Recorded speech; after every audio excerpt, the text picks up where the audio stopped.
Close up ले, जिसने हाथ नहीं खड़ा करा हुआ उसके घर लीजिए।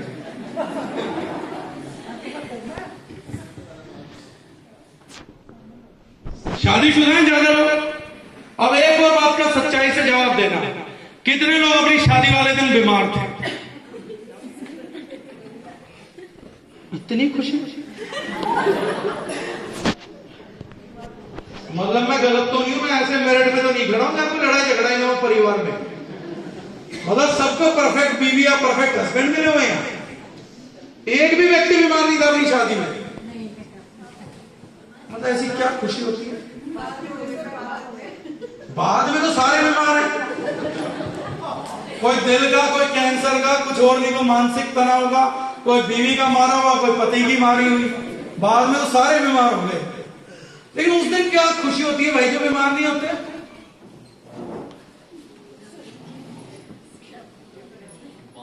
मेरी शादी नहीं हुई पर मुझे पता है कि क्यों नहीं होते। क्योंकि एग्जैक्टली वो प्रथा भी सुश्रुत संहिता में दी गई जब उन्होंने पहली बार बताया कि भोजन से भी ज्यादा जरूरी चीजें कॉस्मेटिक्स होती हैं।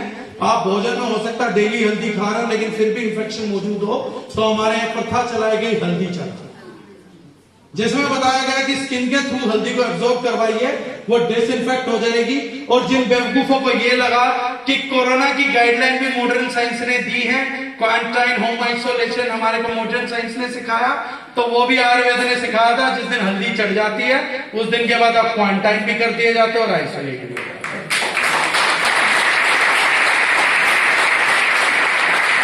और चंद मूर्खों को लगा ये साइंस ने ढूंढा है कि कोरोना फैलने से कैसे रोके।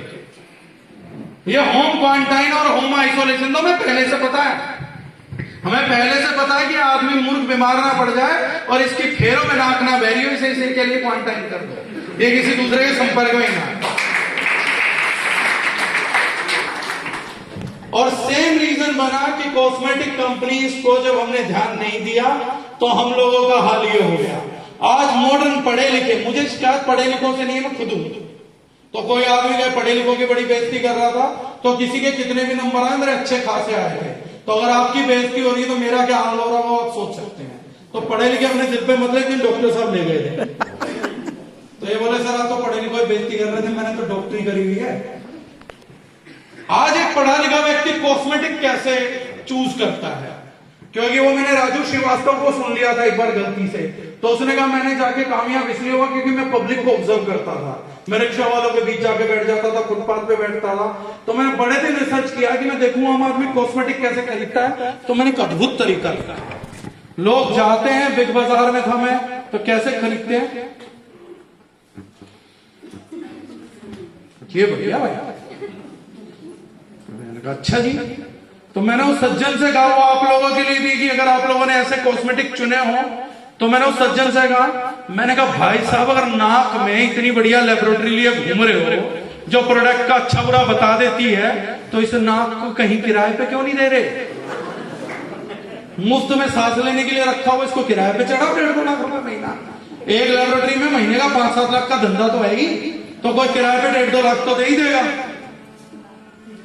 पर अगर किसी के दिमाग में ख्याल आ रहा हो कि मैं अपनी नाक को किराए पे दे दूं, तो मैं बता दूं सभी लेबोरेटरी में एसिड होता है, कोई तेजाब का गुब्बारा मारेगा उसी नाक। ये टशन घर पे ही चलते हैं बीवियों के सामने। अगर किसी लेबोरेटरी में चलेंगे ना, मेरी नाक किराए पे ले लो, मैं सुन के बता देता हूं, तो तेजाब का गुब्बारा मारेगा, बोलेगा आप सुन के बताइए कैसा चलता है। तो ऐसा मत करना गलती से भी, don't try it at lab.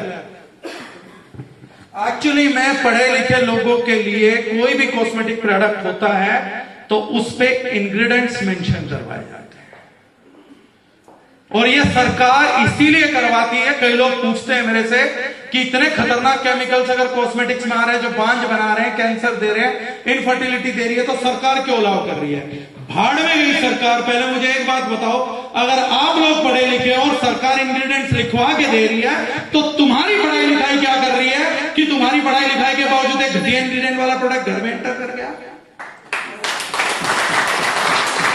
सरकार को दोष दे रहे ना, पहले अपनी डिग्री फाड़ लो, सब अनपढ़ हो जाएंगे, फिर सरकार के पास चलेंगे कि हम तो पढ़े लिखे तो है नहीं साहब, हमारे पास डिग्री नहीं है, हमारा मुल्क बनाया जा रहा, हम तो देखो पढ़ ना पाते हैं। तो आप ही बताओ ऐसे क्यों एंटर कर रहे हैं हमारे बीच में? और अगर पढ़ लिख लिए थे, माँ बाप ने पैसा फूका था, तो अपनी जिम्मेदारी समझाओ कि दुनिया मरती हो तो मरे, लेकिन कम से कम मैं आज के बाद अपने प्रोडक्ट चेक करके घर में एंटर करूंगा कि अगर मेरे को चेहरा साफ करना तो कम से कम ये तो पता रहे किस चीज से कर रहा हूं, ये तो पता रहे कि मैं शैम्पू किस चीज का यूज कर रहा हूं। वरना आप लगा दो ऐसी पढ़ाई लिखाई को जो सिर्फ वो कमाई करवा रही है जो किसी डॉक्टर के घर पे देके आनी है, ना औलाद के काम है, ना वाइफ के, ना हस्बैंड के, ना माँ बाप के। अगर डॉक्टरों के लिए कमाना तो उस डिग्री को सबसे पहले जाके आ गया। कितना टाइम लगता है एक प्रोडक्ट को चेक करने में बॉस? आज इंफॉर्मेशन के लिए किताबें नहीं ढूंढनी, कॉस्मेटोलॉजी नहीं पढ़नी, गूगल 2 मिनट में अवेलेबल है, पहुंचा देता। आज उसी गूगल पे एक रिसर्च पढ़ना, मैं सिर्फ आज एक ही केमिकल का जिक्र करूंगा, बाकी हमने यहां लिख रखे कोई फोटो ले जाना जानना हो तो हमने ये भी लिख रखा कि हम क्या क्या नहीं डालते। आज गूगल पे जाके पढ़िएगा, एक कॉस्मेटिक में केमिकल डलता है जिसका नाम है पैराबेन, और यूनिवर्सिटी ऑफ कोरिया की क्लिनिकल स्टडी है जिसमें उन्होंने बताया कि आज तक उन्होंने जितने भी cancer tumour, breast cancer tumour, स्तन कैंसर ट्यूमर जांच करे हैं, आज तक उन्हें एक भी स्तन कैंसर ट्यूमर ऐसा नहीं मिला जिसके केंद्र में उन्हें पैराबेन की मौजूदगी ना मिली। और आज आप अपने घर जाके चेक करिएगा, अपने कॉस्मेटिक्स में पैराबेन आपको मिलेगा ही मिलेगा।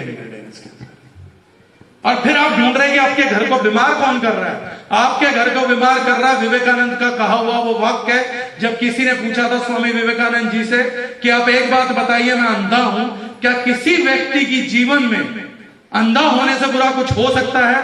तो स्वामी विवेकानंद ने कहा था अंधा होने से भी बुरा जो है वो ये है कि आप होते हुए भी किसी चीज को ना देख पाए।